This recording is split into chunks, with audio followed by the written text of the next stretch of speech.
The athletes, I used to write their papers. Yeah. So you did all of this, and this got you to the idea girl. And this got me to I didn't realize it until I got older, where I was like, girl, you've been the idea girl. You've been doing it for years. This is the perfect pivot. Okay, before we even get into that, first of all, your journey, amazing. I don't think I'm a creative. I think I'm a creator, meaning that like I have ideas that are not artsy and that are not as like beautiful, but I always know that I'm very fortunate to attract people like Nicole's in the world and the Britneys of the world and the Alyssas of the world, where there's this very corporate-y, businessy thing that I have in my mind.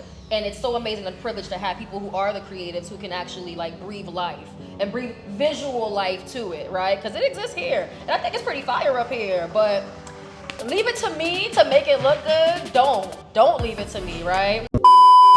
Sephora is very strict on rules when it comes to branding. So you don't want to go so Gen Z, because you got to remember your audience is going to get older. So you want to make sure that you're creating branding that's going to grow with people as they age. You don't want to just stick to a branding trend, because Gen Z branding is very specific. What's going on, everyone? It's your favorite founder and host, Jerlisa Juju Fontaine. I'm a proud product manager turned digital media entrepreneur and community builder with a passion for all things business, innovation, productivity, and of course, digital health. I'm on a life mission to create a world where people can live healthier and financially fulfilling lives, all whilst doing the work that they love. So how does this podcast fit into that? Step into the world of the Very Necessary Decisions podcast, where I interview industry experts, thought leaders, and change makers on the very necessary decisions that they had to make for the sake of their accelerated business and career growth. We take deep dives into their innovative strategies, business models, and more. And don't worry, we aren't sticklers on this side. We make these conversations informative, yet fun and chill. Take a listen. Brittany Antoinette, thank you so much for being here. You are the founder of Not So CEO and Idea Girl. And while I know a good amount of things about you, I think that you can speak to who you are and what you do a lot better than I can. So tell them, who are you? Who's Brittany? Okay. Good evening, everybody. Good evening. That was a little weak. Good evening, everyone. Good evening. Thank you. Okay. So my name is Brittany Antoinette, and I'm the founder of both Not So CEO and The Idea Girl. The Idea Girl is a brand strategy agency, and I specialize in building brands with beauty, brains, and brawn. So I mostly work with beauty, fashion, and wellness brands, but what I like to do is I like to take ordinary business ideas and turn them into full-blown brands, because you can't operate your business 24/7, right? So you need to be able to create a mascot for yourself, something to be there for you to operate when you're not around, especially if you own a digital or an online business. So I'm that person that essentially takes your ideas and I manifest them into fruition, and I do everything from put products on shelves and form platforms and put them into existence. I've worked with I work with startup companies, I work with small Black-owned, women-owned brands, and I also work with, so some brands I've worked with, is everyone familiar with Hyperskin? Range Beauty? I feel like everyone knows this one. Topicals. Yes. So I pretty much am the person in the beginning stages that takes these concepts, and I work side by side with founders, and I help them turn them into full-fledged products and brands. So I've also worked with other companies, more like Fortune 500 companies or top 10 blue chip companies. Worked with Instagram, Facebook, Squarespace, Netflix. Is everyone familiar with Strong Black Lead? Mm-hmm. So I created and I pretty much helped develop the brand for Strong Black Lead, and as well as create the creative direction for the merchandise. So I've worked with other companies outside of branding, I've worked with other companies outside of beauty and wellness. I more so like to work with organizations that have a really strong mission and a really strong why for the people that they want to help. Yeah. And, well, clap her up real quick. That's number one. But Thank you. But if there's like one thing I really do want to highlight, and we'll get into it a little later, is one thing that like blew my mind, and it's so funny, like when you're like building your own business, it's like, you know, there are things that you should be thinking about, that you should be doing, but it's not until somebody kind of like adds structure to those thoughts that it starts making sense. So for example, like Brittany had mentioned that she basically takes the founder, takes their mission, takes their product, and kind of like gives the founder an identity for their business. And one thing I really appreciated about like the article that I had written because of our conversation was like understanding this differentiation between branding a business around the founder or just branding a business around the product itself. And like, you never really notice that like people are kind of like creating brand strategies around one versus the other. You probably always think it's just around the product, but it's not. Oftentimes in the beginning of building a business, which I also learned from Brittany, by the way, is like sometimes people are honestly connected to your business because of you. And if that is the case and that is your origin story, you might need to double down on that in the beginning. So we'll talk a lot about that in a few. But what I do want to start with, Brittany, is you from Brooklyn, correct? Yes, I'm a Brooklyn girl. I'm from the Florissant. Yes. I'm from the Bronx. Period. So. I mean, I'm a Brooklyn girl anyhow. And I know that's right. It is what it is. And that's always so funny because I feel like I always attract a lot of Brooklyn people. I'm from the Bronx, and it wasn't until I got to college at Albany, I would say I'm from the Bronx, and I would get a bunch of side eyes like, ugh. I spent a lot of time in the Bronx growing up. So Okay, my that's dad and my little sister, they lived in the Bronx. So I spent a lot of time in like Kingsbridge. Okay. I spent a lot of time in Soundview. Whenever I talk about the area that I, pretty much stayed in, everyone's like, what area are you talking about? And it's Harding Park, which is like in the back streets of like Gildersleeve, Underhill Road, O'Brien, Leland. It's like near the ferry. And when I tell people there's a ferry in the Bronx, they're like, what are you talking about? And I'm like, yeah, you could take a ferry from the X to Manhattan. Okay, all right. See, It's a nice ride. They have drinks, the bar on board and everything to charge your phone too. See, I wish you were around when I was in school because like nobody would ever vouch for us like that. It's like you're from the Bronx and that's it. Like the Bronx is dirty, y'all suck. I feel like we're the last authentic. Brooklyn is. I feel like the Bronx is probably like one of the last authentic spaces in New York City. So we're gonna cherish that and hold on to that. Talk about Yeah. thank you. Because we're- nobody from Brooklyn ever says that. Yeah. I think it's just far. Yes, you know? it is. It's just a little far. But the quality of the people still hits. And we'll see y'all in Manhattan. We come to y'all parties in Brooklyn. Exactly. So it's fine. We gotta meet halfway. So I have a question for you, right? So as somebody who is in this industry, right? Branding, beauty, wellness, etc. What about your experience growing up in Brooklyn has cultivated a need for you to even pursue this? Oh, that's such a good question. Growing up in Brooklyn, and it's funny because I literally just recorded a podcast episode with somebody on gentrification the other day on the Tompkins block party, and it's had a lot of New Yorkers in uproar. And I'm very objective and diplomatic in my approaches, so I'm very New York, you feel me? But at the same time, I can understand why there's also a need for community. So growing up in Brooklyn, especially like in the 90s and early 2000s, was very rough. And I even explained that on my girls' podcast. Like, I went to junior high school with metal detectors in my school. I grew up pre-gentrification Brooklyn, and growing up was very fun. I feel like there were just so many children around, there were just so many games, so on and so forth. But I would say my journey with creativity started when I was really young. I have been a creative director since I was a child. And I would go around and tell people to do things for me, and if they didn't do it the right way, I would be like, this is horrible. So perfect example, I used to ask people before I can really illustrate on my own, like, can you draw a car for me? So in my head, I wanted a Ferrari, right? I didn't want, little sketch. So I remember asking my mom, like, can you draw a car for me? And she drew like a little box with 2 wheels, and I was like, this is horrible. And I was like, oh wow, that's where my career as a creative director started, because I'm literally telling people, this is what I want you to do, this is my vision, and then they didn't do it well, and I'm like, okay, well, might not have been to my liking, but I had an eye for something, as a young age. And I remember when I was about 7 years old, that's when I actually started illustrating, fashion specifically, fashion design. So fashion has been a huge part of my life since I was a kid. I have always wanted to pick out my outfits. I remember my dad, growing up in the 90s, like having Jordans, I feel like was just the thing when I got older. When I was a kid, I just wanted to look like a little girl. My dad used to buy me like Polo, Ralph Lauren, big baggy stuff. And I'm just like, I just want to wear pink and Powerpuff Girl sneakers and call it a day. And my mom finally gave me the opportunity to like start picking out my clothes and whatnot. Then I got into doing my hair and makeup. So I was liberated at a young age to express myself. Yeah. So I was like beating faces when I was 9 years old and like curling my aunt's weave and whatnot. As long as I could help them be beautiful, it wasn't like you were being too grown. Yeah. So that was my way around it. Is I wanted tips, for example. My mom was like, hell no, you can't get tips at 11 years old.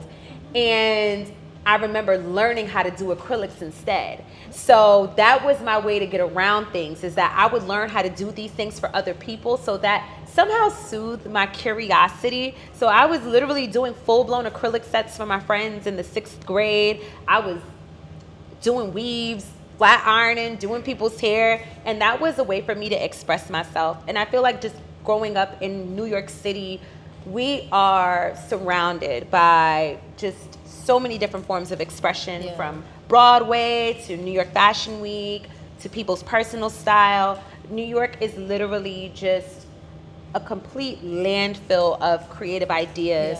So even just having my first job, I don't know if you guys remember the store American Apparel. I'm a little older, I'm in my 30s.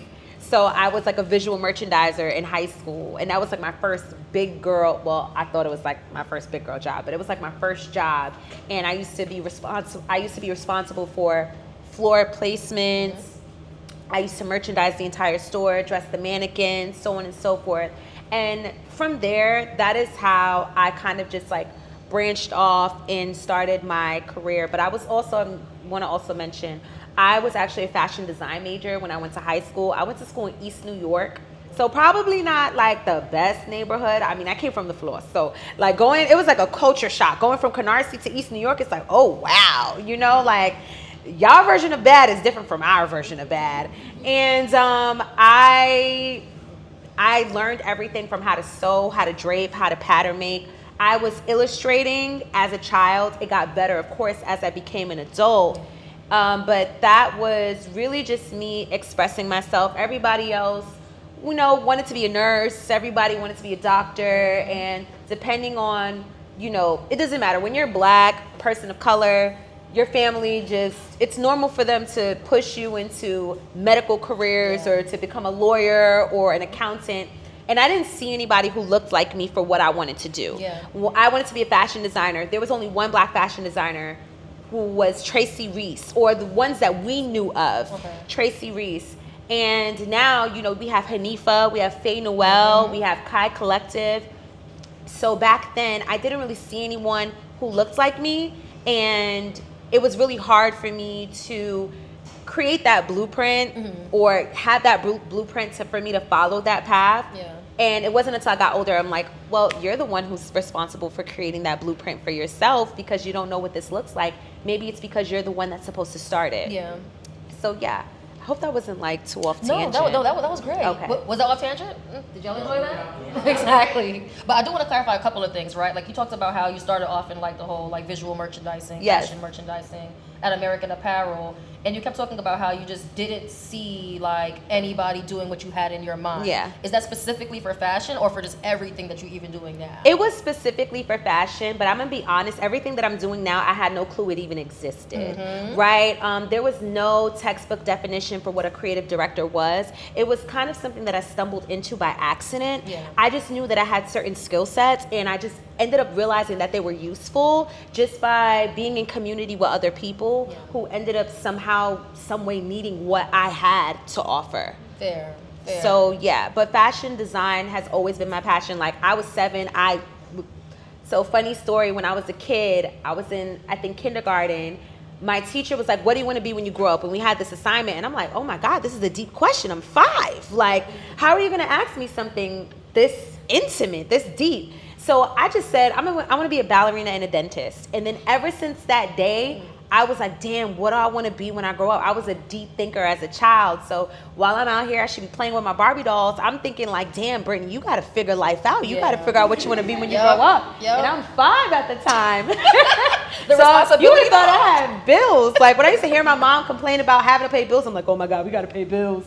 You know, I was always just really a deep thinker since a child. So I remember one day, I was in class. I was in the 2nd grade. By the way, I was the worst student. I never did homework.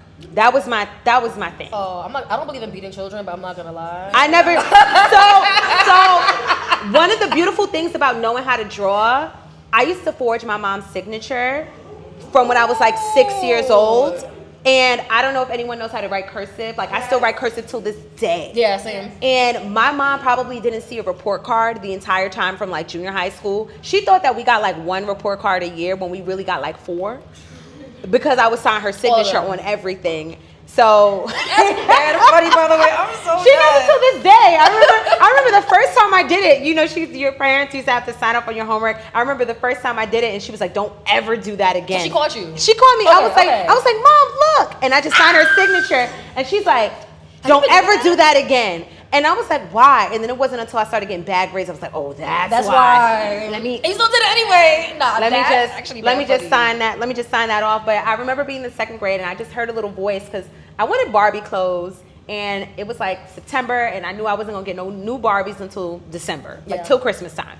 So I just heard a little voice in my head that said, "Create your own Barbie clothes. Draw your own Barbie clothes right now." And I was like, okay. So I opened up the back of my notebook, and I just started drawing flat sketches of Barbie clothes.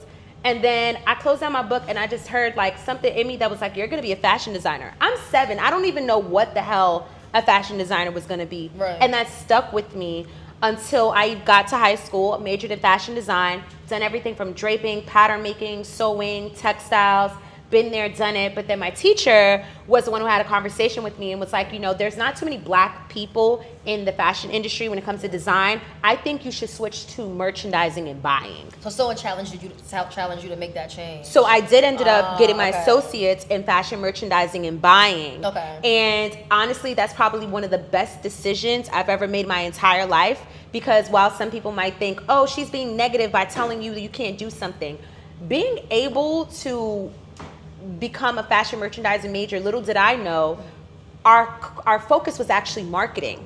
And that's how I learned everything I know about branding till this day, was through school. And through many school projects, I was like creating my own fake brands. Like, I didn't know what I was doing. I had this one, like, our teacher gave us, like, it was like, I think a entrepreneurship class in high school. Our teacher's like, create a company. So I was like, okay, I'm gonna make this company called Genius, because y'all remember when everyone loved designer jeans? Everyone was wearing True Religion jeans, 7 for All Mankind jeans. Nudies? That was a thing. Nudies, Right? G-Star jeans. Your tabs? That was an era.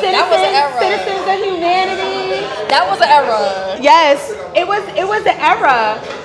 It was definitely an era, and I was one of those kids that always did that, but I always had to get the waist. You know, I was a little bottom heavy, so I always had to get the waist of my jeans taken in. Yeah. Oh, so I said to myself, what if I create a store called Genius that had all of the designer jeans, but you got on-site tailoring? And then somehow, some way, Uniqlo started doing it. But that was when the Idea Girl started. It started when I was like 17 years old. But then before that, I've been designing people's prom dresses since I was school. I was writing college papers since the 11th grade, and you paid me by the grade you wanted. So if you wanted an A, you had to pay for an A. If you wanted a B, that was like $80, but an A paper was like $150. So I wrote for all my aunts who graduated with their bachelor's and master's degrees. I would write all of their college papers. Yes, my friends' boyfriends who were dumb as hell. You had them too. Yeah. Okay. The athletes, I used to write their papers. Yeah. So you did all of this, and this got you to the Idea Girl. And this got me to I didn't realize it until I got older, where I was like, girl, you've been the Idea Girl. You've been doing it for years. This is the perfect pivot. Okay, before we even get into that, first of all, your journey, amazing. And a couple of things come to my mind. Okay. I'm going to explain why I asked this question to you all after the fact. But raise your hand if you consider yourself a creative. Okay, raise your hand if you consider yourself a creator. Raise your hand if you think there's a difference between the two. Okay, so I'm gonna tell you why I asked that question. I'm somebody where I have a lot of ideas, and for the most part, I probably try them out. And they don't always work. Some do, some don't. And people would say like, oh, like you must be a creative. And when I hear your background, when I think of people who are creatives, I always think of people like Britney, where you were artsy and you were drawing and you were giving the direction and you were doing this and the makeup and the nails and etc. And that was never really me growing up. Like, I never participated in all the artsy stuff. I was too busy, hiding behind a barrel, putting my hair in a ponytail, cutting my ponytail off. I cut my eyelashes off before. I did that too. Why would we do that? My aunt told me my eyelashes were gonna sweep the floor, so I went and cut my eyelashes off. That's wow. Like, I had long eyelashes. That's why I did cut mine, and I had no business doing that, right? But I love hearing those stories because I always hear people talk about how I'm a creative because this is my journey. And I saw some of you raise your hands. Do you feel like that was also your story, where you were experimental, you were drawing, you were sketching, and you had all these ideas and these visions? And I really do admire people like that, right? Because I feel like for me, I don't think I'm a creative. I think I'm a creator, meaning that I have ideas that are not artsy and that are not as beautiful, but I always know that I'm very fortunate to attract people like Nicole's in the world and the Britneys in the world and the Alyssas of the world, where there's this very corporate-y, businessy thing that I have in my mind. And it's so amazing and privileged to have people who are the creatives who can actually breathe life and breathe visual life to it, right? Because it exists here. And I think it's pretty fire up here, but leave it to me to make it look good. Don't leave it to me, right? So I say that because I feel like for anybody in here who maybe doesn't think that they're a creative, and you hear her story and you see yourself in her story, right? You thought of yourself as that kid who was drawing, who was sketching, who was giving direction, who did have a vision, and now you're in your adulthood I kind of want to be that kid again, but I kind of have to be that kid in a professional way that pays me. So that is kind of where you see yourself in someone like Britney, where these are things that you care about, that you're interested in, and maybe you never knew what the title was, and maybe the title is creative direction. Maybe the title is you're a brand expert. Maybe the title is you're a marketing expert. Maybe you're a comms expert, a media expert, whatever it is, but you are indeed a creative. And even for myself, I've challenged myself to say, I think I'm a creative in some way too. Just maybe not the artsy part, but I think I have a good eye. Listen, you give me the right Canva template and I can make it look better. I can do that, but as to start from scratch, it will not look good. So thank you for sharing that. So I just want to challenge you. Am I allowed to curse? Yeah, go ahead. So I'm gonna fuck your head up real quick, right? The main difference between being a creator versus a creative is that a creator is when you're being versus being a creative is when you're doing, right? So, for example, a lot of our ideas do not come from us. They come from the universe. They come from God. You could literally just be sitting there one day and be like, God, what am I gonna do? And then boom, you just suddenly got an idea, right? It requires a certain level of connectivity in order for you to receive certain downloads. Versus the creative is the action of actually doing. Now, you can be creative. All that means is that you're just innovative. You know how to manifest that idea, you as the creator, right? And bringing that to life. So creative, for example, it's in order for you, before I start painting, I have to receive the concept, right? You have people that can just do, and you tell them what to do and they can create from that. But there's a difference between actually having that download, being able to sit with it and just being with that, versus actually using a technical skill in order to manifest that into fruition, whether it's strategy, whether it's graphic design, whether it's web development. So I think that's the difference. For myself, I'm a creator and a creative. Yep. So I'm both. I receive information, but then I know how to process it and I know how to translate it, whether it's through writing or whether it's through design. Yep. And that's just the main difference. Anybody can be a creative. It just requires you to learn a hard skill. Yep.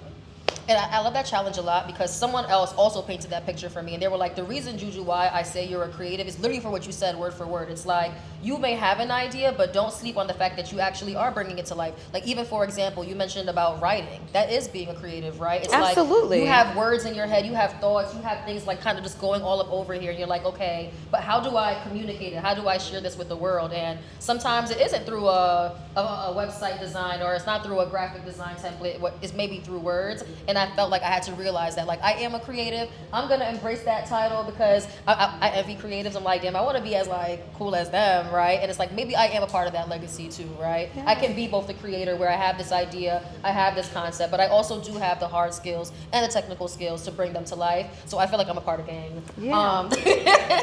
So now that we got that clarity from her, raise your hand again if you think you are a creative. Raise your hand if you think you are a creator. Raise your hand if it wasn't until that explanation that you felt like you had a different answer.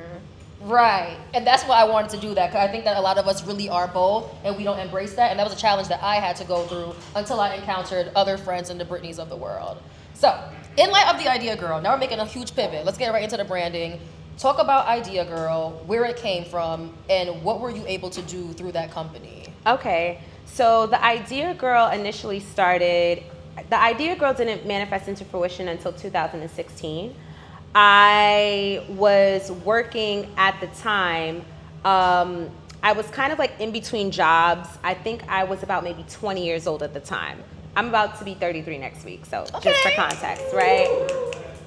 Thank you. Thank you. So I was about 20 years old at the time, and I was in between jobs. Like, I used to work at Zara on Broadway before the current location. It was at another location. And I am very, how do I say this? My manager talked to me a little too crazy that day, and I remember saying to myself, Brittany, you're 20 years old. I literally had this conversation with myself in the fitting room. Like, she stopped me out of all people on some like, you're 3 minutes late and you went to go get coffee. I'm like, girl, we all came in 3 minutes late. But she was picking on me because I was a little, very vocal. I'm a little confrontational. I'm not aggressive, but I'm assertive. As New Yorkers like to say, I'm not pussy. So that was what the real issue was, and she didn't like that. She didn't like that. Like, I always had an answer for everything. She wanted you hushed and listening. Yeah, that's not happening. So I literally debated with myself, and I'm like, Brittany, you could stay here right now. You can leave. You can always find another job. And I'm just sitting in the fitting room like, yo, should I plan my exit? Yes or no? And I remember saying to myself, girl, you're 20 years old. Like, your life is just beginning. God forbid, shout out to my grandpa, God forbid your grandpa can hold you down. You know what I'm saying? I don't want him to hear that, though. But still, like, he can hold you down. So I literally remember clocking out, and they're running after me. Brittany, where you going? I'm like, I'm out of here. Bye. I'm out. And I remember in between that time, it was very interesting. And the way that life works so crazy, one thing I have managed to do is I have great character. And I feel like everyone nowadays wants to be in their villain era. Yeah. And I'm like, I get it. You just need to establish boundaries, my girl. Yeah. But what about the art of having great character? Yeah. Having great character has made it so that I have never had to apply for a job since I was 20 years old. And I probably had about 13 jobs my whole life, right? In between that time. Me just being a great person, me being cool and down to earth, it literally made it so that people would be like, oh, that's Brittany. She got the job. I never really had to apply for jobs, except for like one, Bloomingdale's, that was it. But I remember in between this time, it's really interesting. I met one of my girlfriends at the time, and she was just like, I want to start this company. It's a makeup company, and we want to have makeup artists, and we want to just like do things for people on set. So I'm like, okay, let's get started. So one of the skills and don't ever sleep on the skill, is organization and leadership skills. It's probably one of the most important things to have, because you're able to not only help people break ideas down and conceptualize them, but to strategize them as to how you can complete them. Yeah. So I was like, okay, we're gonna do a photo shoot. Who's involved? Who's gonna do the photography? Who's gonna do the production? Where are we gonna do this? So little did I know, I was creative directing at the time. So we did our first photo shoot, and I was sitting behind the photographer like, no, do this, do that, capture that. I'm looking at the model, do this, do that. I'm running back and forth. Her makeup needs to look like this. Her hair needs to look like this. So I didn't know at the time what I was doing, and I was a creative director, right? Quote unquote, didn't even know what the term was. And I had so much fun. I felt so free. Ended up getting a job at this place called French Connection, which ended up shutting down years later. And the way I got that job, because it's only God, right? I remember just my friend and I, we were like, oh, we're gonna go find jobs. It was a month after I quit my job, and I'm like, oh, I'm gonna walk into Soho, whatever. So I walked into the store called French Connection, and I seen my boy Kyle there, and shout out to me talking to his friend. But my boy Kyle was like, yo, Brittany, what you doing here? And I'm like, oh, I'm looking for a job. He was like, need a job? He was like, come in tomorrow, meet with the manager. Okay. So I'm like, okay, cool. So ended up meeting the manager, ended up getting the job at French Connection, meeting one of my girlfriends, Reese. She's like a really famous trans model. And she like just called me her little sister. She was like, ooh, I like you. You're very to yourself, you know, so on and so forth. So I was like, okay, you know, she adopted me. I'm her little sister, whatever. So I was still doing photo shoots here and there at French Connection, but then I started feeling very unfulfilled. Yeah. I'm like, what am I doing here every day? I'm just clocking in and out. This is boring. I hate this. What's next? What's next, right? Like, this can't just be life for me. What's next? And what's interesting, what happened next is really interesting. Arise, my friend, ended up leaving and getting a job at Ford Models. Oh. She ended up getting an assistant job. So I, you know, went on a little vacation, came back, and she was just like, hey, Brittany, do you want to be an intern at Ford Models? So I'm just like, absolutely. So I went day one. I was there from 9 to 6. I wanted to be there so bad. I told my job that I can only work part-time from now on Saturdays, Fridays, Saturdays, Sundays, just so I could be at the internship from 9 to 6 every day, making $15 a day, right? Oh. Sounds nuts, but I knew that there was something bigger than that. So just by me being there every single day, the creative director of Ford Models, who his name is Paul Rowland, he's actually the founder of Woman Model Management and Supreme Model Management.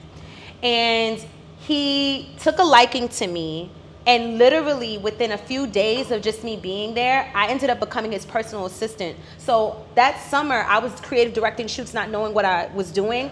I ended up becoming a personal assistant to creative director of Ford Models. So firsthand, I understood and I started to learn what a creative director did. Mm-hmm. So a lot of the famous models that we see, I've worked with them. I've worked with many editors of different magazines just by being in the room, being like a fly on the wall and soaking in everything. Mm-hmm. So that's how it really started. Then I got fired. Then I got fired. And I was just like finding myself. Yeah. So I was gonna go back to school. I literally, with the summer I got fired, I applied and got back to school. I got a letter in the mail and I'm like, I never applied to Kingsborough College. It's saying I got accepted. What the fuck? I never applied here. But you know what? I ain't got nothing else to do. I might as well just go. So I ended up going and I applied to be a forensic chemistry major because I was watching Law & Order SVU and I swore to God I wanted to be one of the people who determined, yeah, this was the cause of death. So I thought that's what I wanted to do with my life. Then I look and I remember seeing the majors. I had to go for orientation and there was a fashion marketing major.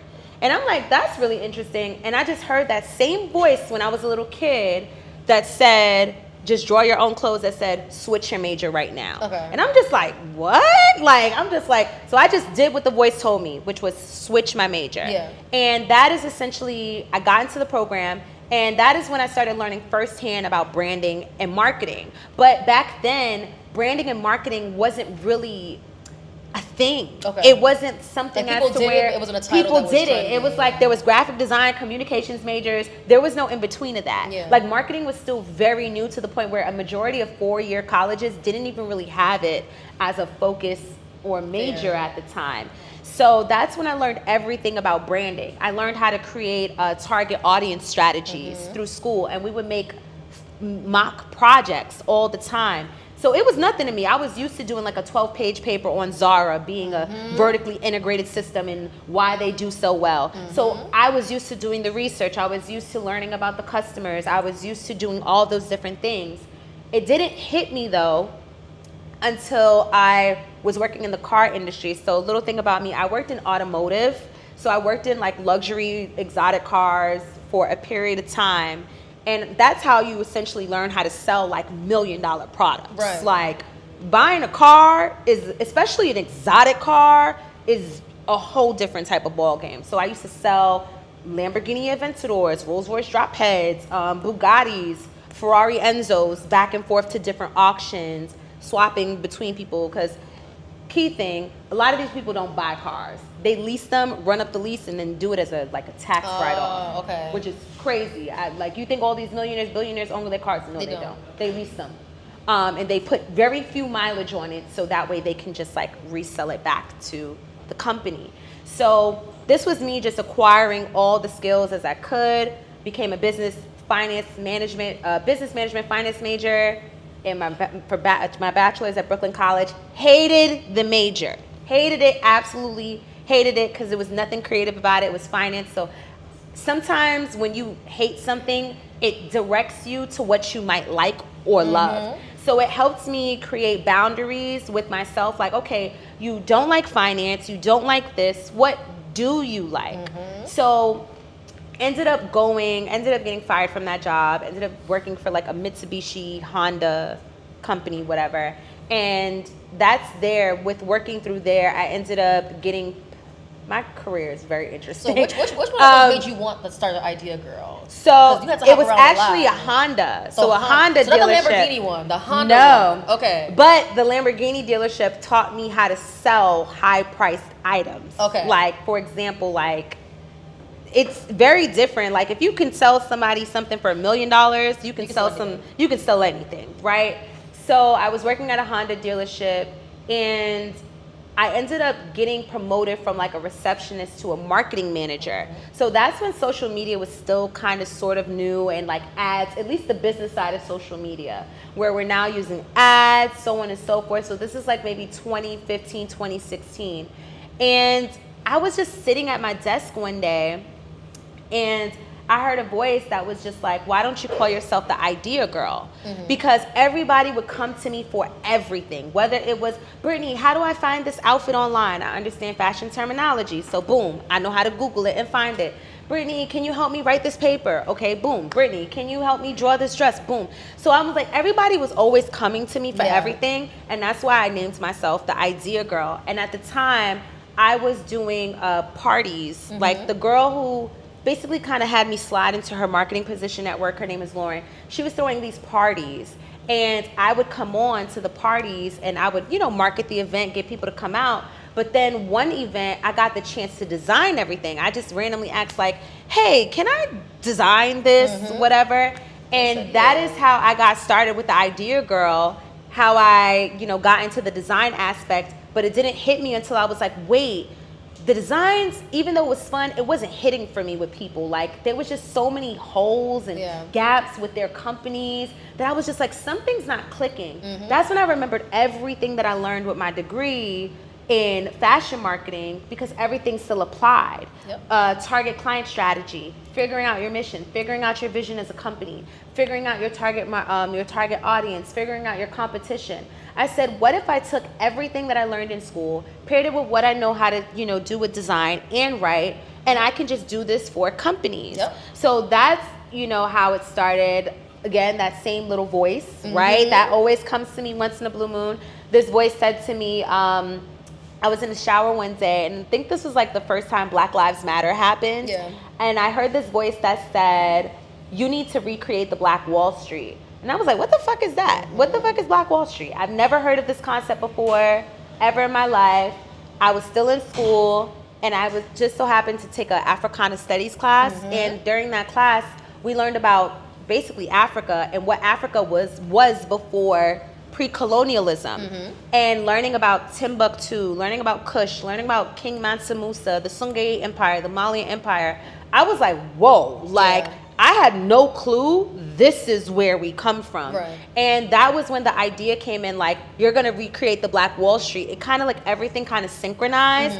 And I said, I'm tired of kind of dealing what we're dealing with as a group of people. The only way that we're ever gonna be free from this prison that we live in is through economics. And economics requires businesses. That's right. And what I'm gonna do is I'm gonna help people create businesses. And I know that was super long-winded, but that is how the Idea Girl started. And that's just perfect timing, because in the next 10 minutes, I am gonna open it up to a Q&A. And for the next 10 minutes, we're gonna talk a lot more specifically about what did you do through your work at the Idea Girl, right? So once again, right, like, her skill set is branding, right? That is her expertise. She has other ones too. But for today, I'll talk about the branding one, right?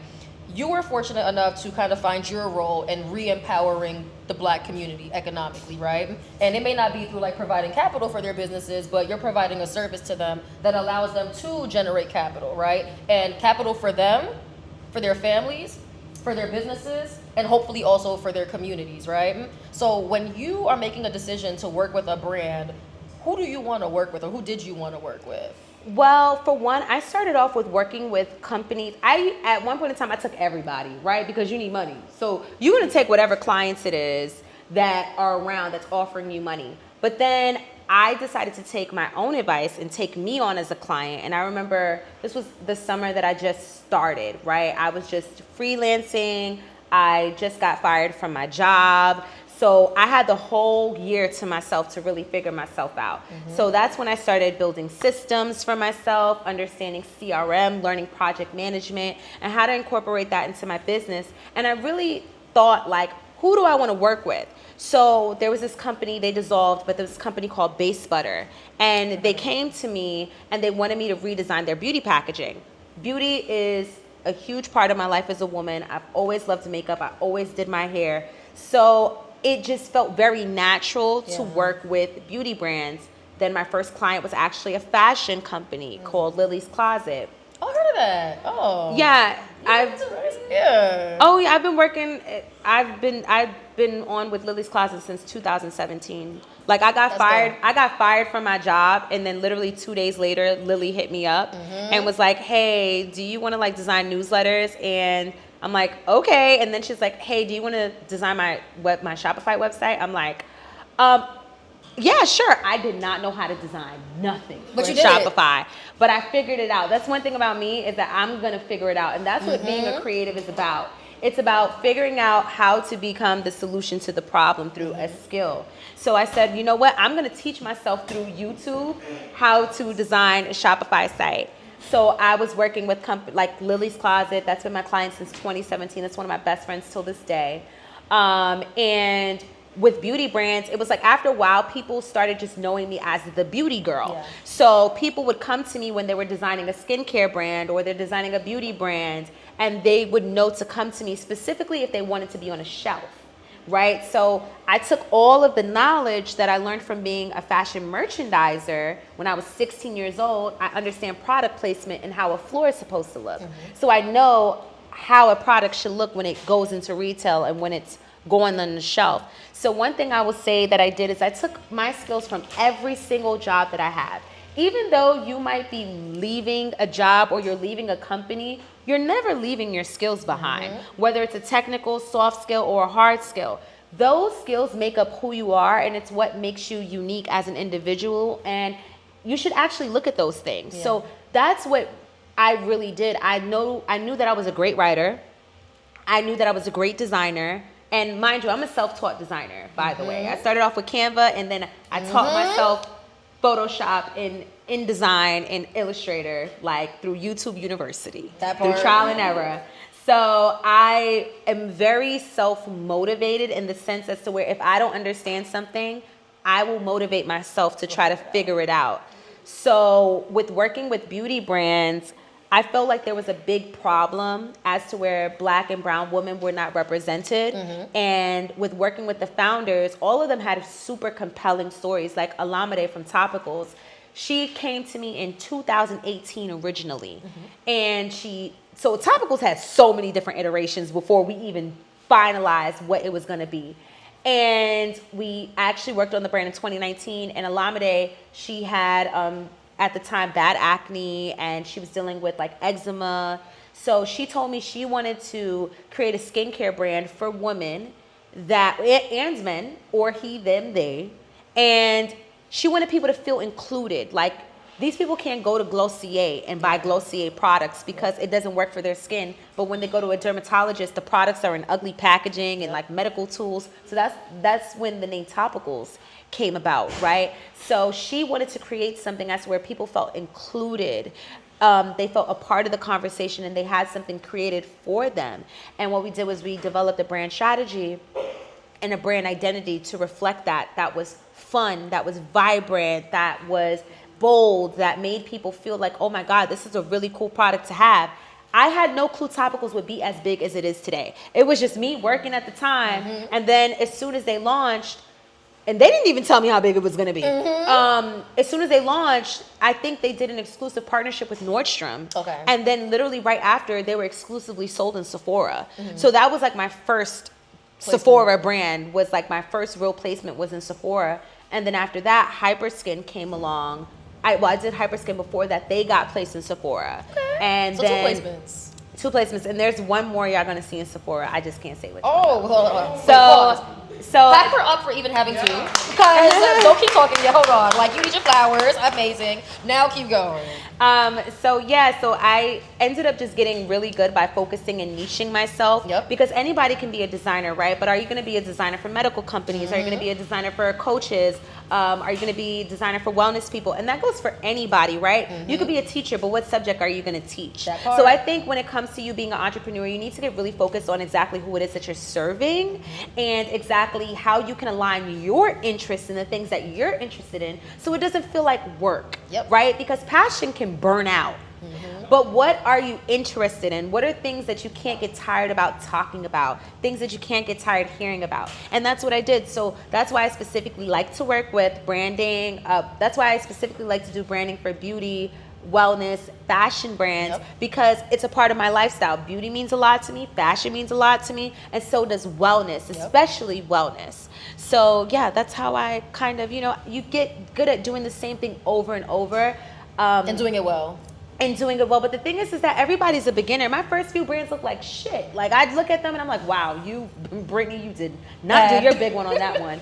And I can look at my work from years ago and say, wow, you've grown. But the point is that you have to start somewhere, right? You might not be an expert when you first begin, but with repetition and with consistency and discipline, you will eventually get there. I always use the example like, LeBron did not come out of his mom's womb playing basketball the way that he did. He practiced. He got great because he literally put the work in through trainings, through practice to become who he is today. And I think that applies to anyone regardless of what industry you're in. Absolutely. I have a question for Alyssa real quick. Do you feel like your initial designs were where they are now? Oh no, I was bad. You see? Right. Yeah. Who else does branding? Anybody else does branding in here? I mean, let's be honest. Come on, you do creative direction. Do you feel like the quality of your work is where they are now? Because to your point, Brittany, like we all start somewhere, right? And you keep doing it over and over again. You get your feedback, you get your criticism, you make iterations, and then you reach a point in your career where you actually are pretty proud of like what it is that you're creating, and you find yourself creating brands, helping products that get placements in Sephora and God knows where else. Yeah. So I have a challenge for you before we get into the Q&A. Taylor? Is that right? I was gonna say Tyler for a second. I caught myself. Taylor, so you're building a cosmetic brand? Yeah. Okay. So I'm thinking back to the article that we did, and I feel like Brittany is amazing and thorough at like thinking through like what are the right questions that either brand experts should be asking founders to come up with a brand strategy, or just in general, what should founders be thinking about in terms of branding? So if you're comfortable, can you give us like some like subtle explanation of like what it is that you're launching through this cosmetic line? And the challenge to you, Brittany, is same how we did the same through our conversation for the article. Like walk us through like what would you have to ask her to gain clarity on how you would build a strategy for her brand? Okay. Okay, well, I've had my lash business for the past 3 years. I actually started it in the pandemic, and I decided to relaunch it because I felt like I wasn't diving deep enough into the subject. I was just kind of putting the lashes out. I feel like a lot of businesses were just like putting things out. We're not actually diving as deep as we should and going like long term like these other businesses getting like venture capital and stuff like that. So I kind of wanted to think deeper and okay, like what's the real problem here? A lot of people don't know how to apply lashes. I feel like that's a huge gap. Also, as Black women, we do our lashes different. We do makeup different. And there's not enough like diversity in that area. So just kind of expanding upon that and also adding diversity within my marketing, which I've already been doing, but also just finding out how we can learn how to apply lashes, also have diverse products, things like that. So yeah. Okay. That's kind of why I'm So I have to ask questions. Ask whatever you need to know from her to help her think through her brand identity. Okay, Like well, how would you approach her? First thing I'm gonna ask. Oh, so you pretty much gave me the problem that exists. Why do you want to do this? Well, I'm really passionate about cosmetics. I'm allergic to lash extensions, so I can't wear them. Oh. So it's like a solution for me too, because I love the look, but I can't do it. I'm allergic. So I know other people suffer with that, but also other people like to save money and stuff. When you're on a budget, you want to do the DIY lash thing. I also think there's like a huge drive and like purchase with like Black women in cosmetics, and I feel like that's not understood. So just kind of to like break through that and also find like a solution for myself as well. Okay. So you actually So in my opinion, this is what I would do. I would make my products problem driven, right? So you listed a couple of things there.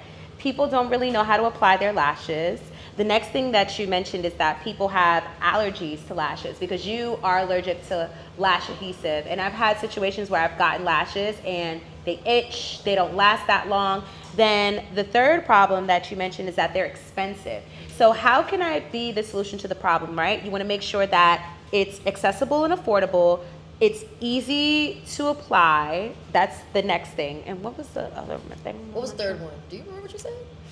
Oh, wait, we said Allergies. and allergies. You want to make sure that it's hypoallergenic. So now you're able to now differentiate your product, and that is what's called essentially your USP, which is your unique sales proposition. So what's different from your lashes versus other people is that they're easy to apply, they're affordable, and they're hypoallergenic. So you're going to use that to position your brand. And positioning is essentially the way that you can stand out and differentiate yourself from other brands that are on the market. The next thing I'm going to ask is, how old is your target audience? It's college age, but really like 18 to like 25. 18 to 25. Now, how do you hope to be profitable? Or like essentially how much does each lash kit cost? Probably around like $30. Okay, so now realistically, can a college student afford that? I think compared to what they're spending on now, like lash extensions, they're paying like upwards like $100. Then yes. Now, lash extensions last a little longer.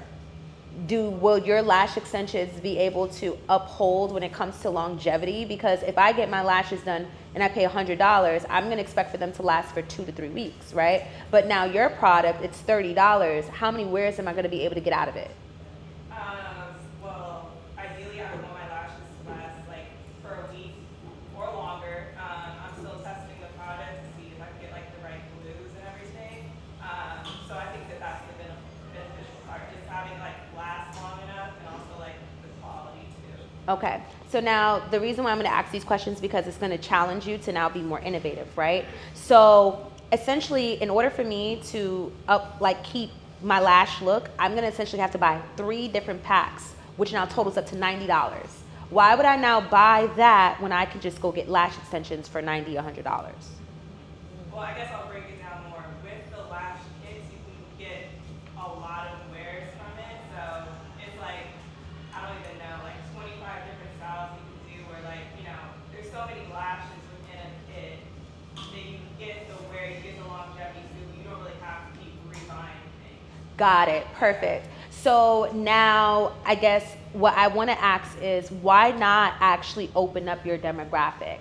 So when it comes to having a brand, I always say that you always have 3 different customers that are bridged underneath one key marketing message. So say, for example, I'm going to just take my business, for example, Not So CEO, right? I essentially help founders and creatives build brands minus the burnout, meaning that I'm essentially helping you create a business without having to spend that much money, in community, but also with wellness in mind, so that way you're not doing the most in order for you to create the most. I have 3 target audiences, right? I have the creative who's interested in learning from me because they need help when it comes to managing their business. I deal with creatives all the time. It's like, Brittany, oh my God, I don't know how to deal with this client. And I'm like, send me the email. And I'll write the email up and curse them out or whatever, right? Then the next client I have is the person who's the newbie. They're inspired by me, they are a freelancer, and they haven't taken the leap quite yet to work full time on their own. So that's like the newbie that's just beginning in the beginning stages of entrepreneurship. Then my third customer is the person who doesn't want to do any of those things. They just want to hire me. They're inspired by my work and they just want to work with me, right? But that still goes underneath my one solid message and what I do and who I help. For every single business that you have, so I want to make sure that all the advice that I'm giving is applicable outside of just beauty. This applies to every single person. You need to have 3 different customers that you're marketing to. So you want to create 3 different target personas for any single business that you have. But you want to make sure that they are in alignment with your key mission, your key positioning, and your key vision, right? So now you're going to develop 3 different messages for 3 different clients. And that's going to be the hypoallergenic client. Hey girl, you know, your lashes itch. here's these hypoallergenic ones. Then the next client is going to be, hey girl, you don't know how to apply them? Here's the easiest way to do them. Then the next client is going to be, hey girl, you love lashes, but you don't want to spend that much money on them? Here's accessible lashes. There's going to be people who might apply, those 3 messages might apply to all of them, but then that message might only apply to 1 or 2 people. So now that's why it's best for you to just figure out who those key 3 clients are, because if I were you, I would actually target the older generations, the people who have accessible funds, like for example, makeup artists. You should absolutely be marketing to makeup artists. You should also be marketing to the older women who, because I feel like older women aren't really into lash extensions versus like the Gen Z and the millennials. I feel like the older women are still like the lash strip girlies, but they might not know how to apply them. So that should also be a customer, a potential customer for you as well. Yeah. That was fire. That was Yeah. Did it help? Yeah. So the reason why I actually don't target like an older demographic is because I feel like they're taken care of. Like as far as like the DIY lashes go, like there's stuff for them. There's $100 lash kits for them. I kind of try to price mine cheaper for college students, and I feel like my brand and the appearance of it is like more young and fun. So question, would you want to go into retail? Eventually, yes.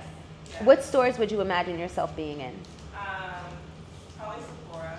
Okay, so now Sephora is very strict on rules when it comes to branding. So you don't want to go so Gen Z, because you got to remember your audience is going to get older. So you want to make sure that you're creating branding that's going to grow with people as they age. You don't want to just stick to a branding trend, because Gen Z branding is very specific, right? Glossier is probably one of my favorite beauty brands. You don't have to do the most, you know, sometimes it's best to go the simple route, because you can always make adjustments. You can create special collections. The only reason why I'm specifically speaking of going older is because they have consistent money. You don't want to pick a college student who is waiting tables one day and then the next day they're eating ramen noodles and they can't afford something. So we have to make sure that we're thinking about it from a business strategy standpoint. So you don't necessarily have to market to them, but this is just simply a suggestion. You always want to make sure that you're marketing to the people that have the money, or else you don't have a business. It's just something that you're passionate about. So we can't forget that we go into business to make money. So why not target the people that have the money? Also, so what if other companies are serving that customer? At the end of the day, you walk down the bread aisle. How many bread brands are there in the bread aisle? It's about how do you stand out. And I feel like your product in particular could market to other brands. You could market to older audiences, because you solve 3 different problems: accessibility, affordability, and being hypoallergenic, right? So I would just keep that open, because again, you're here to make money. And I just don't feel like college students are too dependable. I wouldn't depend on them to keep you in business. So it's a target audience, but there should be more. Yeah, like that's one of your target audiences. So don't stop targeting them, but just expand like who it is that you're reaching to. Okay. Because you're gonna also need those customers who can afford to buy. I'm talking like that are putting $500 orders in at a time. Most makeup artists that are doing celebrities and stuff, and I'm pretty sure you want celebrities using your product, they're not Gen Z. So why wouldn't you target the people who are more than likely to use your product? So this is just to open your mind up. I'm not trying to change your business plan, but if I were to work with you, these are the questions that I would ask, because the purpose of branding, you don't want to spend $15,000 on something, because that's how much I start at, just to do brand strategy, right? You don't want to box yourself in or box your customer base in, and then there's no room or potential for you to grow. There is a business life cycle. So you want to make sure that you're growing with your audiences from phase A to phase B. Like, what is life going to look like for them, you know, after college, when they're making $100,000 a year versus $150,000 a year. So you want to make sure that your brand is like ready to go through life with your customer, essentially, right? That was a good challenge. All right, cool. So that was Taylor being able to directly benefit from a response about her personal business. But for the rest of you in here, like, raise your hand if you feel like there is a business that you want to create and you feel like that advice was very much so applicable to it. And that's pretty much everybody, right? Because the reality is, while you are creating like your cosmetic, eyelash, etc. line, like these are all the same strategies that I felt like I heard from Brittany when we did our interview for the article, and I felt like, damn, like you yelling at me right now, like, like I do have some things to think about, right? So I'm happy that we did that challenge, so the rest of you can learn from it and think about ways to apply it to your business. Now, I always have 1,000,005 questions for everybody. But it's your turn, actually, to ask Brittany some questions. Oh, the hands are going up already. Okay, cool. So we have the lovely lady over here. Who's her friend? It's not a question, more of a statement, but Brittany also has a workbook. It's called Making the Brand Workbook. So if you want to feel like you're working with her personally, go to notsoceo.co and purchase a workbook. That's a real one. That's a real one. All of the insights she gave you is in that book. I've personally used it twice with both of my businesses. Second to none. It's the best. So it's actually stay on the lookout because I'm having a birthday sale next week. So the book will be half off. It's currently $300, but it will be on sale for about $150. And I don't know when I'm gonna take it off sale. So I would grab it, you know. Try to get my email after so I can cover not through. But yeah, it's essentially the entire process that I do with my clients that I charge $15,000 for. I took everything and I actually put it in a book, step by step, for you to build a brand strategy and a brand identity from A to Z. Fire. So you heard that. So now, question-wise, right? Whether your question's about how to build a business, how to build a brand, or maybe even exit your business and take a break from your business, right? Because I think the cool thing about the Not So CEO brand is it really is talking about not really being in your heavy CEO era, right? Like, how do you do your work but not have to experience burnout? And I think she's really good about talking about that as well. So what questions do you all have about business, beauty, wellness, branding, and avoiding burnout? And I know y'all not shy, so, oh, here we go. Hello, Brittany. I'm Kojo. Hi. Thank you for speaking with us.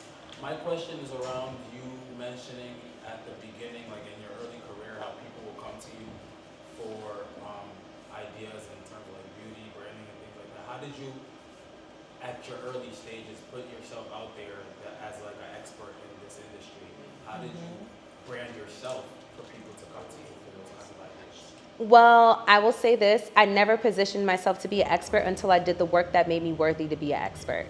I feel that a lot of time as people, we would just want to just start off and be that go-to person without actually experiencing or having enough experience in order for us to become a senior or expert. I don't even consider myself as an expert because there's people that have been in the game 20 years longer than me. I consider them an expert. I consider myself a little bit more senior because there's a lot more for me to go. But don't be afraid of being a novice. Don't be afraid to be seen trying, especially in your beginning stages.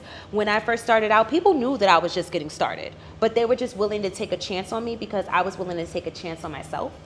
And because of that, they seen that passion and that drive that I had, that they said, you know what, I'm willing to work with you. But I also worked very horizontally, right? I worked with people who were on the same level as me, who needed my help, that I could assist. So when I first started with the Idea Girl, it was, again, many friends of friends. I also went to a lot of networking events, and it wasn't with the intention to network. I literally just would go to panels because I would go and orbit around the rooms that I wanted to be in and be around the type of clients that I wanted to attract. So even though I didn't have the intention of getting a client, a majority of my clients came from me just literally going outside and leaving my house. And I would literally just be at an event. I always wear something that's cute so people would start up a conversation with me.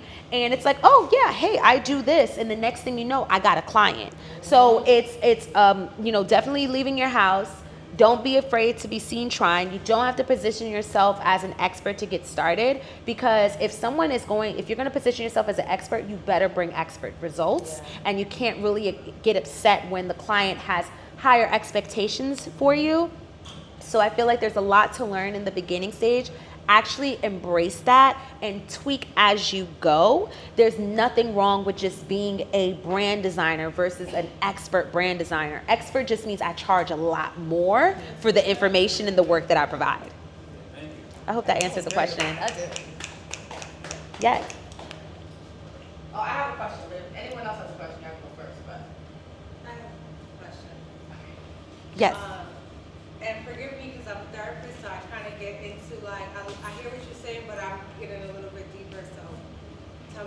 deep. But earlier on, you had mentioned a part of your upbringing, and you mentioned certain things of, I picked up that you were in like a split household, that you grew up in not so like great circumstances, being split from the Bronx and Brooklyn, and going into a different career path than ideal. So not being a lawyer, not being a doctor and things like that. And right now you're transitioning, well, you've become your own business person, your own businesswoman. So how did you shift your mindset to not becoming a part of your environment, not becoming a part of your circumstances, and stepping outside the box? Because our older generation, those things are unheard of.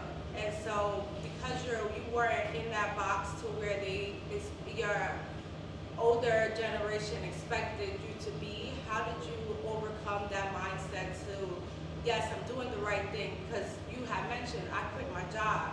And so that's unheard of as well, being in, telling your older peers or older generation that, yes, I just quit my job, I'm gonna follow my dreams. And they look at you like, what are you talking about? You're crazy.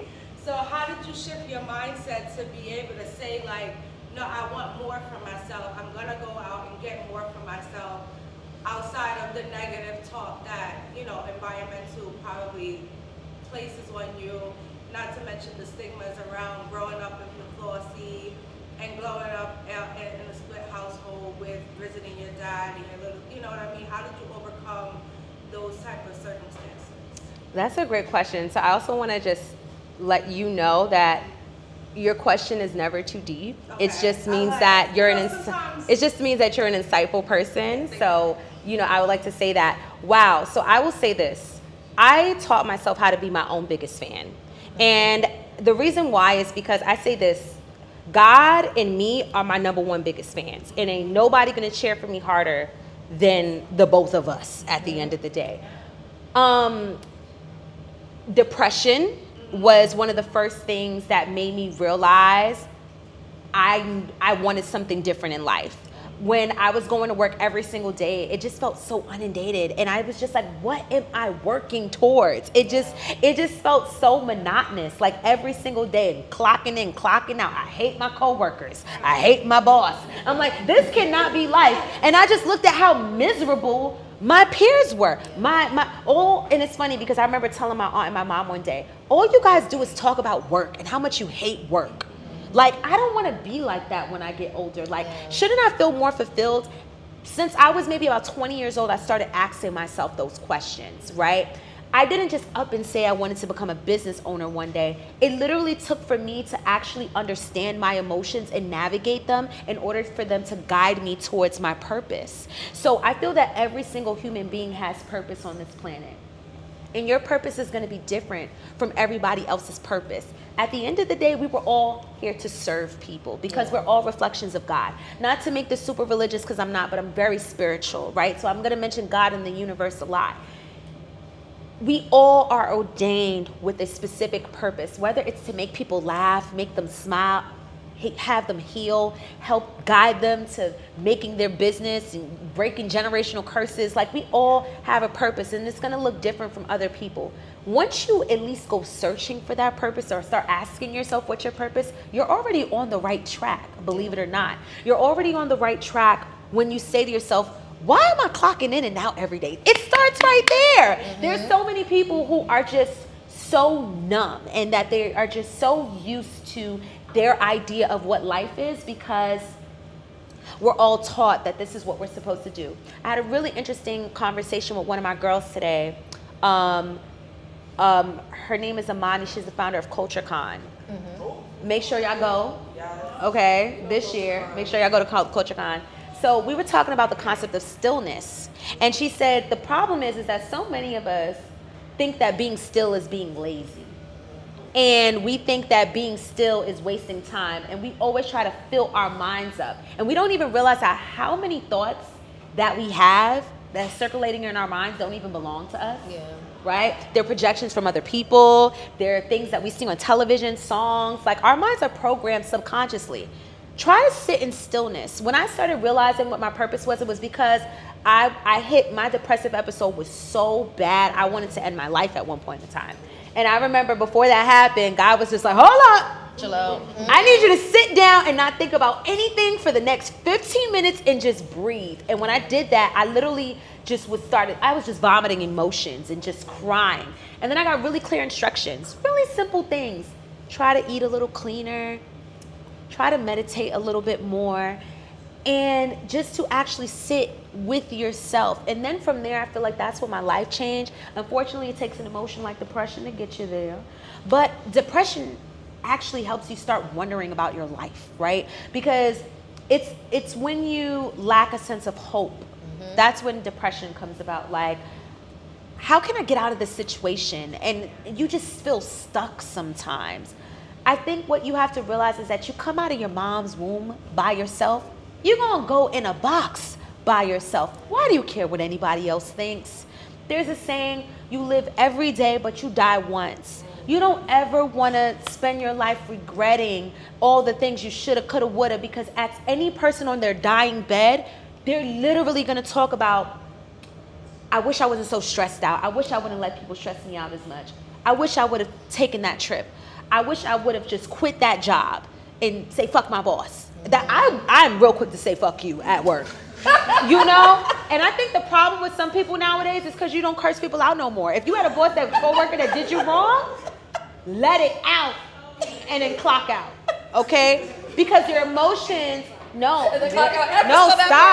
stop, real shit. Your emotions stay inside of your body. When you're angry, where does that anger go? You're not punching nobody in the face. Where does that anger go? It stays inside of your body. It stays in your hips. It stays in your neck. It stays in your chest. If you don't speak up for yourself, I don't know who deals with this. Does anybody ever have dealt with a lump in your throat when you're trying to tell your truth? Yeah, that's a thing. When I was afraid of telling people how I really felt, my throat would lock up. That is a real thing. Your chakra system is literally the endocrine system, which is your hormonal system. And your hormone is literally small bits of your brain. It literally is, we got the big command center up here. Your hormones are literally the smaller parts of the brain that tell your body how to operate. It says, you stomach, you do this. Vagina, you get wet. Like it literally, that's what it does. That's what it does. So when your body is out of whack, when your mind is out of whack, how are you gonna actually make conscious decisions? How are you actually gonna live if you're constantly in survival mode, right? So I think, simple as kept, sit with yourself in stillness. Give an opportunity. Give yourself an opportunity for your higher self to speak to you, because you absorb so much information from the outside. When is the last time you actually heard you speak? There it is. Did I answer your question? Absolutely. Like, I heard. That was great. All right, so the bad news is all good things honestly do have to come to an end. Magic, I am so sorry. I'm sorry, Magic. I'm sorry. But we do have to come to an end because people do have to go home at some point. So I can't. Amy will kill me, my dear friend. I will say this though. I do have a quick suggestion though. I know people have questions and I feel bad that you don't have the chance to ask them. She has an Instagram, you know what I'm saying? Like, follow her, DM her, all that good stuff. But I do have one request for at least like 2 people in the room. You spent most of your career trying to find ways to uplift people, to solve their problems. And while the work that you have always done has been meaningful work, it has positioned you to be in places and spaces emotionally where you were tired, you were exhausted, you were burnt out. And thank you for being vulnerable, sharing that near-death experience, but even pushing you as far as that, right? Mm-hmm. So my only final request to just at least 2 people in this room is, the same way how Britney has been spending all these years empowering other people, does anybody have a comment that they want to say to Britney to give her flowers and empower her in this moment? Oh, thank you. Take a second. Oh, boom, see, there it is. I would say continue to stay consistent, never change your price, and just know your self-worth. Thank you. Because our community loves to make us feel like we're not worth it. When we sell our prices. So I just want you to know everything that you gave us today is worth it, and I just want you to you. I appreciate that. I received that. That was actually that was instant and fire, by the way. Oh. It's the men giving you your flowers too at that. That's what I'm saying. The black men love us, I'm telling y'all. Keep being authentic. Thank you. So many people will try to make you know, get out of character or be something that you're not.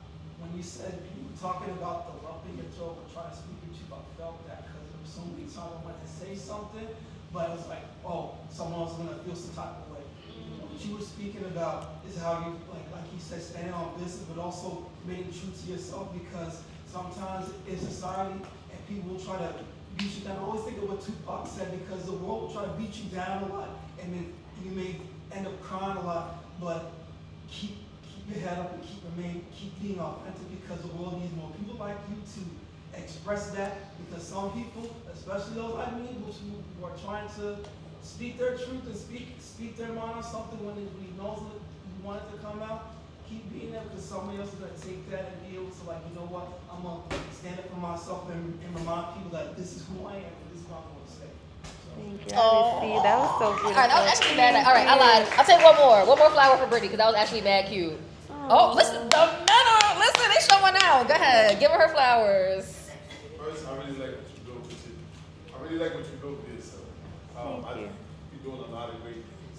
You're really knowledgeable. You're really passionate, and continue to do what you're doing. You're really onto something, and bringing back the Black Wall Street is what's going to enrich us. Like everyone talks about generational wealth. You can't keep generational wealth out of the community. You just can't do it, right? The money will eventually go up. So I really like everything that you had to say. Your insight was amazing, and I think you should continue to do things like this. Thank you so much. Thank you.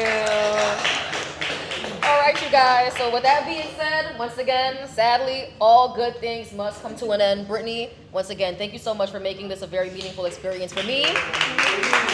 Once again, it is our first time doing an in-person podcast recording. I know that you guys have probably maybe attended like a women's event that we've done before and seen me like moderate panels, and I've had like maybe 3 people on it, but it's the first time I'm doing something where it's just me and one other person, and really just being intentional about just like kind of celebrating you, your story. Like usually when I do my actual podcast, I'm not gonna lie, I kind of get straight into business for the most part. Like you got like 2 minutes to talk about who you are and where you from, and I get right into like the nitty gritty. But I want to kind of change my format up this time, where you have the opportunity to show people who you are, say who you are, and let them make their own perspective of who you are, even outside of business. And you really showed up and showed out and really walked us thoroughly through the journey of getting jobs, getting fired, getting fired again. Like you gave us the whole walkthrough, and we need to hear that, because when people see you, they see this shiny, beautiful, glistening ginger girl, but they don't know, y'all, she done been through some shit, you know what I'm saying? And here she is, still rising, still shining, and receiving her flowers. So, Brittany,